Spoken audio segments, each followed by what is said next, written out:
Hello my friends and happy Tuesday to you. You have made it past Monday and now you're making past Tuesday. You're already a champ. Tomorrow is the meet of the week, so you're almost done. Friday is looking around the corner.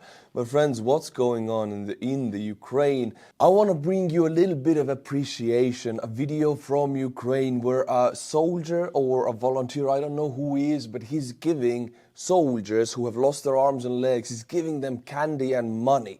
And it's a pretty interesting video. Let's watch it together. All right, my friends, you can see a Ukrainian soldier with crutches. He has lost an arm or a leg. He's a veteran. They don't have much money. Sometimes wages are not paid in the Ukrainian armed forces. Yes, that is the sad truth because they don't have money, so they're fighting for free. So he offers him a fist bump. But actually, there's candy and money here. So we can see the reactions of the soldier. Doesn't know if to take it or not, but in the end takes it. I'm glad he does. He needs it. They do need it. Another one gives us fist bump. As you can see, no leg again and no prosthetic yet. And I have a story to you about the prosthetics. A story firsthand because I went to the prosthetic factory in the United States that provides prosthetics to all Ukrainian troops. Again, he says, no, I'm not gonna take it. And then it takes the candy and it doesn't take the money, and then kind of says bye-bye, I'm not gonna take the money, only candy. So I'm not here to judge. I would be totally fine with them taking the money because if you lose your arm, leg in Ukraine, you don't get the prosthetic because they are expensive, your life is very difficult. And here we see again another fist bump coming, yes, and there is money with the candy. And you can always see the look in the eyes of the soldier. It's not even about the amount of the money. It's not much there. I can see it. It's about, okay, you're offering me this. Thank you. It's this kind of appreciation in the eyes. Because they have sacrificed everything they have for their homeland, for the guy who's giving him candy. This soldier sacrificed everything, also for my homeland. I know why they're fighting and what it means if they don't fight. So in my eyes also, I'm grateful for them. Again, no arm.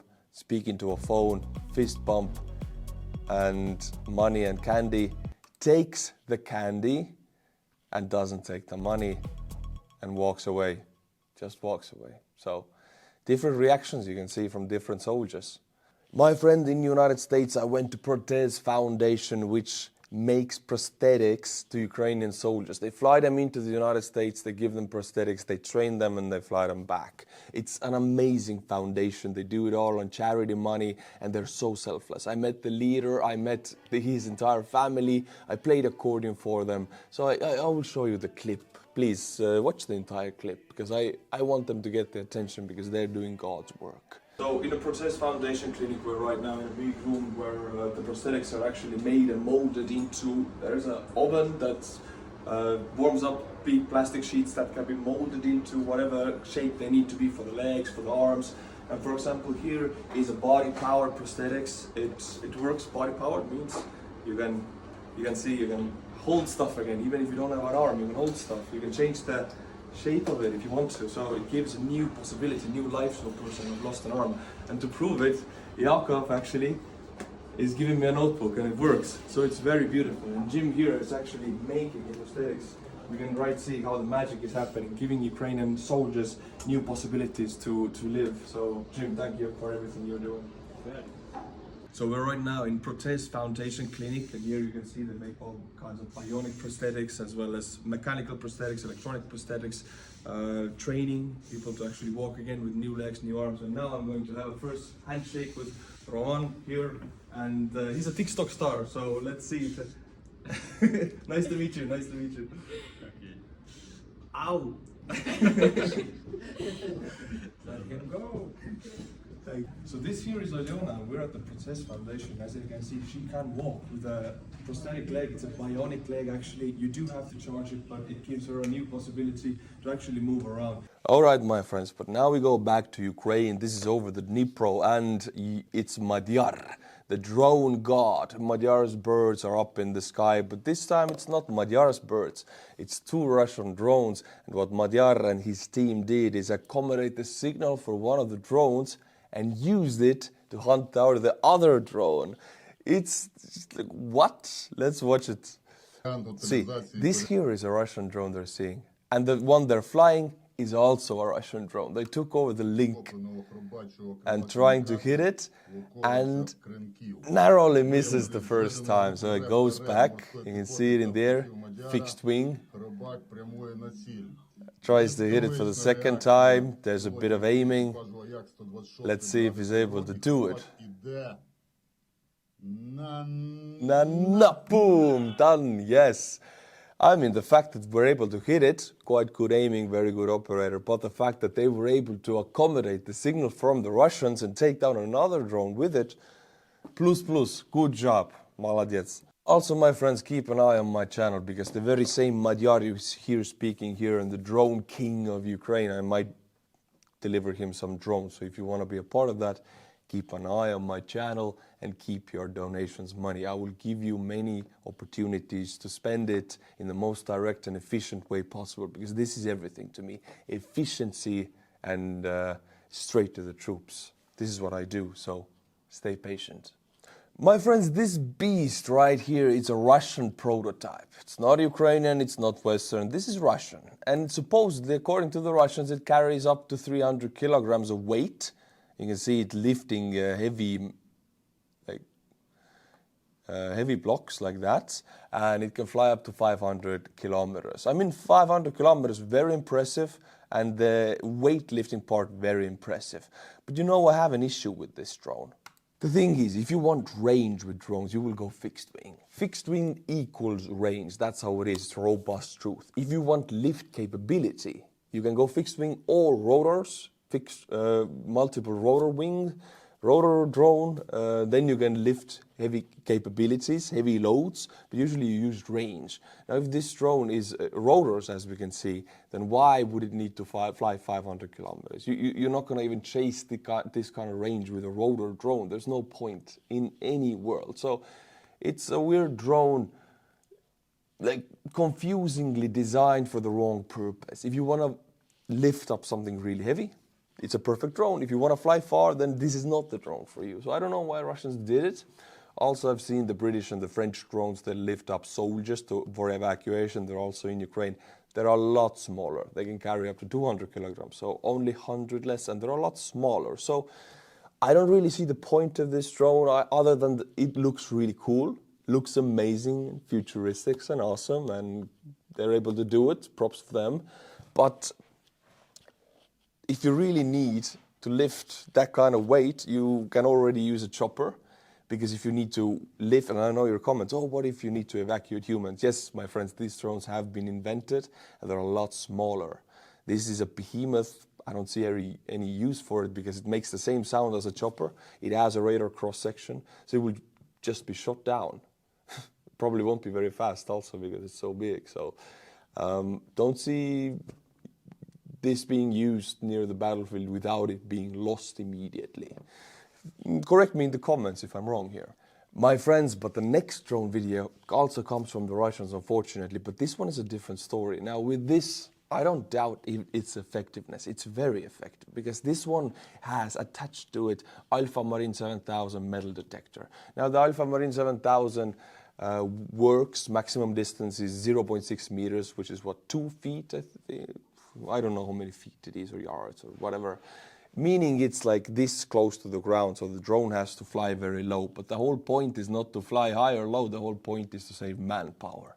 Now this drone, I don't see it being used by the Russians, because they don't care really about manpower. If they really need to clear any kind of field from mines, they will just send non-Russian ethnicities to clear it up, like Mari or Mansi or Buryat people. That's how Putin does it. They Russianize Russia like that. But in the Western world and in Ukraine, this drone could be very useful, since mines take a lot of lives. Finding mines takes a lot of lives, and it results in Ukrainians losing legs and arms, and it's really bad. So if these drones can be used to clear fields for agricultural purposes, or roads for Ukrainian military to move on, any kind of usage on this drone saves lives, could be very good, saves time also, because it could just sweep over quite slowly and steadily, and the autonomous system that detects metal just records metal on a map, like boom, metal, metal, boom, boom, boom. This map is sent to the soldiers who will walk, and they don't even have to search. They just have these points on map. They know exactly what it is. If it's a piece of a tank, okay, ignore. If it's a mine, then you know what to look for and on what point to look it for. So I think this has true future capabilities, true usage in the future.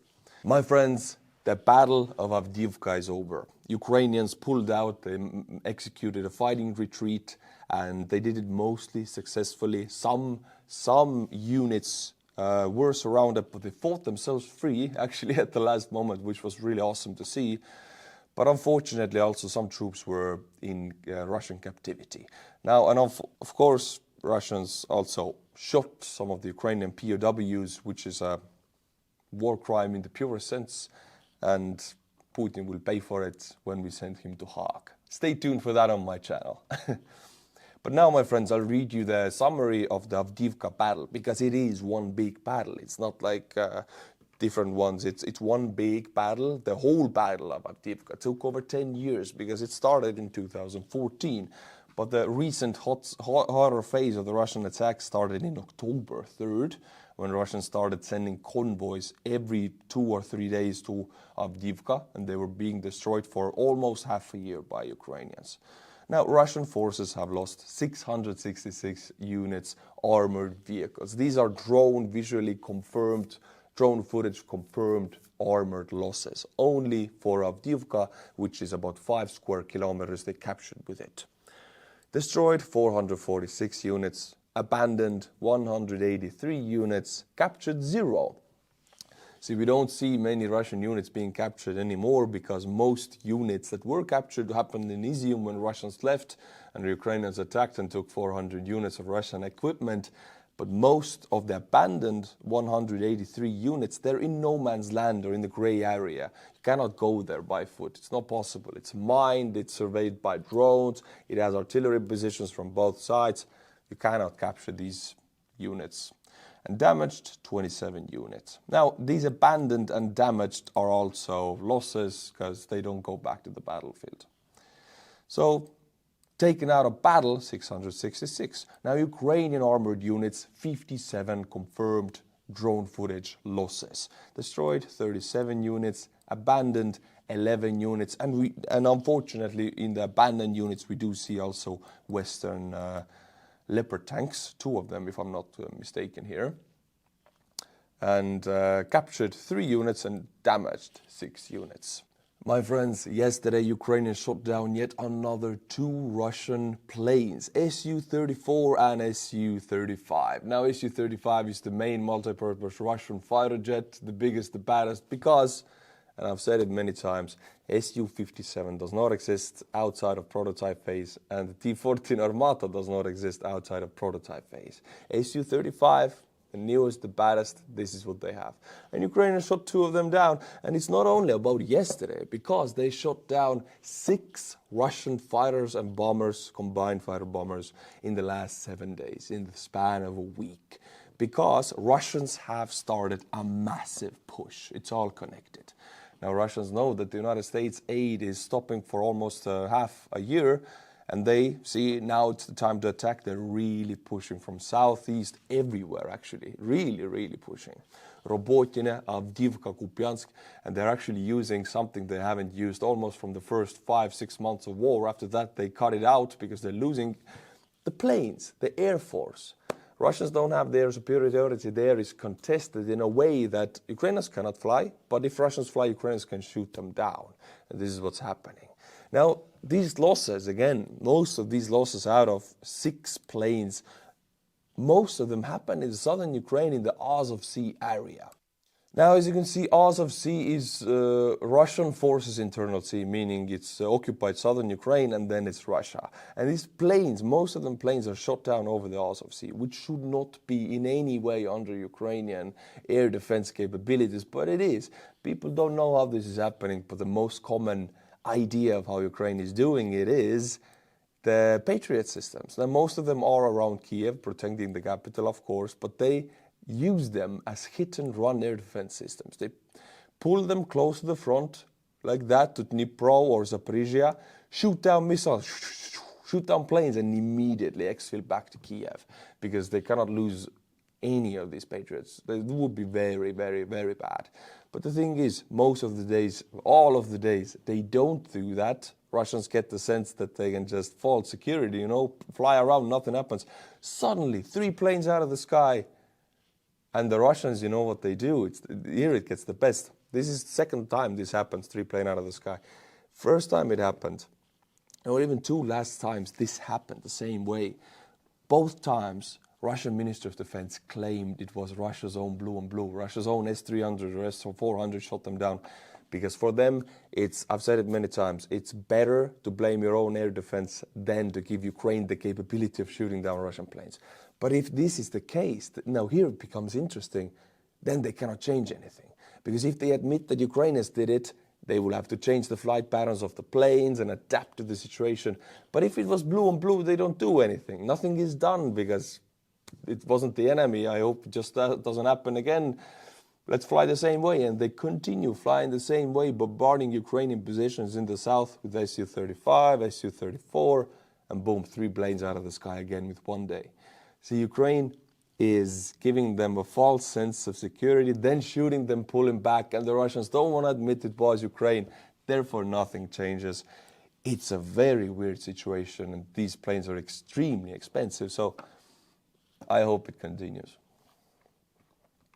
Now, my friends, I'll talk about Ukraine aid, not the United States, but the rest of the world and Europe.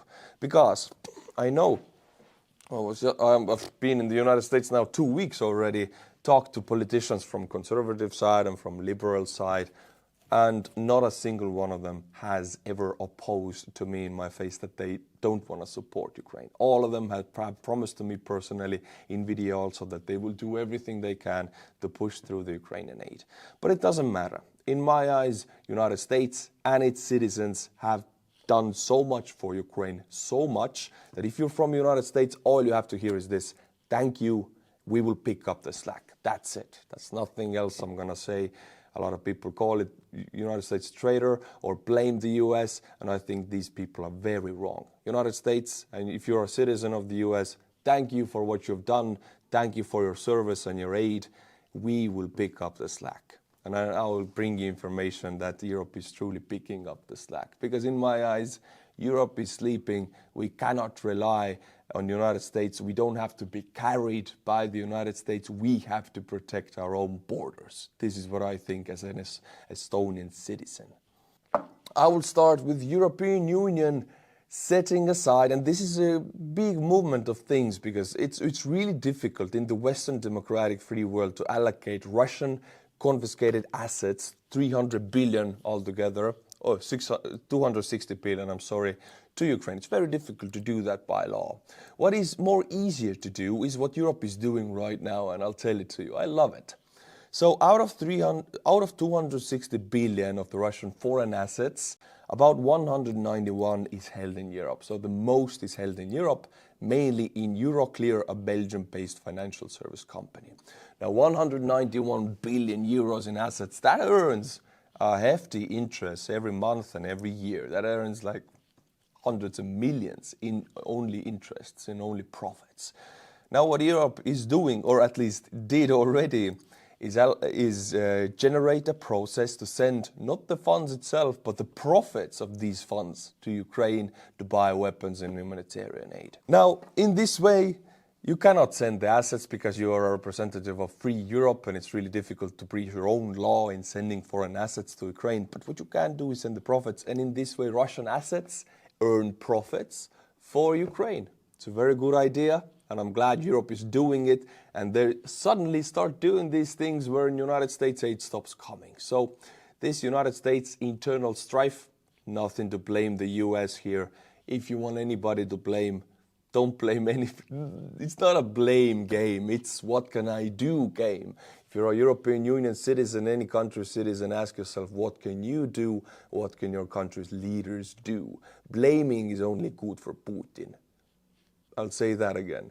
blaming anyone is only good for Putin. Let's just help Ukraine, that's it, don't blame anyone. Now, my friends, we'll go to Japan because I want to give these countries credit because I've given a lot of credits and thanks to the United States. And now it's time to highlight some other countries because they are doing so much for Ukraine and they're picking up the slack. And Japan is not even in the European Union. And they are allocating 12 billion United States dollars to Ukraine. And in the first quarter of 2024, they were the country that gave most to Ukraine in money-wise. So Japanese people, Japanese government, I gotta say arigato gozaimasu really to you. Thank you for doing it on the other side of the world. Real mad respect for that. Now we jump to Sweden, a country which is not yet in NATO, but Hungary will very soon ratify Swedish accession into NATO, and then officially Sweden will be accepted into NATO after Finland. And then Baltic Sea is fully NATO's internal sea with the biggest island, what was it, Gotland or Jutland, or the big island in the middle of the Baltic Sea, most militarized island by Sweden, is then controlling the whole of the Baltic Sea, shipping and military vessels and everything, and it's in NATO. So for me in Estonia, I don't know, it's thank you in Swedish, but the fact that you're joining NATO makes me feel much, much more safer, so thank you so much for it. Now Sweden pledged yesterday a huge military package, 682 million for Ukraine. Now this is the biggest military package they have promised to send ever. The last military package, if I'm not mistaken, was in October. It was in October, and now they're sending it in February or March in the span of month, and it's 600 million, and it's not money, my friends. Every time I mention aid to Ukraine, it's not money. Even United States didn't send money. They sent finished products, and Sweden is sending CV-90s infantry fighting vehicles, same ones that Estonia has, really good ones. They're sending anti-tank Carl Gustaf guns, ammunition for all of that. They're sending even tanks, they're Swedish tanks. It's beautiful. Thank you, Sweden, doing good. But now, my friends, this one almost made me cry. I am so proud, not the citizen of Denmark, but if you're from Denmark, I cannot say how much I loved reading this. This is how European countries should react, and this is how Estonia has been doing it since we have sent 33% of our entire military capability to Ukraine. Denmark will send its entire artillery to Ukraine, and this includes the Caesar howitzers, which are incredibly good and precise, and every last bit of munition of 155mm that Denmark has. Now, this is how it's done. Now I'll read you a quote from the Danish because I want to give them more screen time because this is what I want more European countries to do. The Ukrainians, are asking for ammunition now, artillery now. From the Danish side, we decided to donate our entire artillery, Fredriksson said. Sorry to say, friends, still there is military equipment in stock in Europe. That is the truth. European countries have enough military capability to blow Russia into smithereens many times over, but they don't send it to Ukraine. Now, I don't understand it. Since we in Estonia are next to Russia, we would need the weapons most, and still we're sending the third of everything we have in the military capacity to Ukraine. So I'm proud about Estonia, I'm proud about Denmark, but please, you're from any other European nation, pressure your politicians. You have the power. Now we jump to Canada, and I spent a whole week in Canada. I spent to Ottawa, in Ontario, and I was in the mountains with my friend Heiner. Very awesome dude. I'm going to tell you more about him later. Canada is sending 800 of these Skyranger R70 drones, and these are multi-purpose drones. They can carry loads, they can be used as recon purposes, and they're made of parts that are not from China. They're Western production, actually. These drones, valued at over $95 million USD, it's not Canadian dollars, right? Will help Ukraine to fight bravely to defend its amongst Russia's illegal and unjustifiable full-scale invasion. Yes, way to go, Canadians. And in Canada, I felt the utmost support for Ukraine. I mean, I protested in front of the Russian embassy in Ottawa. I had a blast. Thank you, Canadians. Now, my friends, I want to tell you about a man. I was in Utah, my friend, in Salt Lake City, and I met a man. We had an official meeting and we spoke about a lot of things. His name is Deloy Hansen. He is a Utah billionaire, and he has invested or given or allocated or donated, however you want to call it, it's his own money, 50 million United States dollars of his personal money to Ukrainian families. Now, what is he doing is he's building homes in the United States, in Utah, for Ukrainian refugee families, for mothers with children who don't have men, for men who have lost their limbs and they cannot take care of their children. He gives these homes to the Ukrainian families for free. He pays the rent, pays the utilities, gives them beds, kitchenware, food, everything is in the fridge. He showed us everything. This man is doing everything he can for the Ukrainians, and I have the utmost respect for that. Now, he also met Zelensky privately, as you can see on this video. He was invited to talk to Zelensky, and that he did. And I had the honor to be in the same room and listen to him for about an hour. We talked, then we went to his cabinet and we established some rules of how to cooperate further with Ukrainian missions together. And we might have a cooperation project happening in the future. I'll keep you posted on it, and I might be flying back to the United States in a month to do something big with him. Anyway, I wanted to say thank you for Deloy Hansen for being a man that he is, giving his own money for the Ukrainians, building houses, building homes, saving a lot of Ukrainian families, giving them a new life. Thank you, Deloy Hansen. This is a hero's deed in my eyes, a man of action. Respect. Now, my friends, this is it for today. I enjoy doing these videos for you. It means so much to me that you are watching and commenting, and I feel a community in you guys, that you're watching, that you're right now behind the screen. So please be back tomorrow, because I'll upload another one for you tomorrow. I'll keep you posted on what's happening in Ukraine and in Russia. Until my tomorrow's video, my friend. Slava Ukraini, and bye-bye.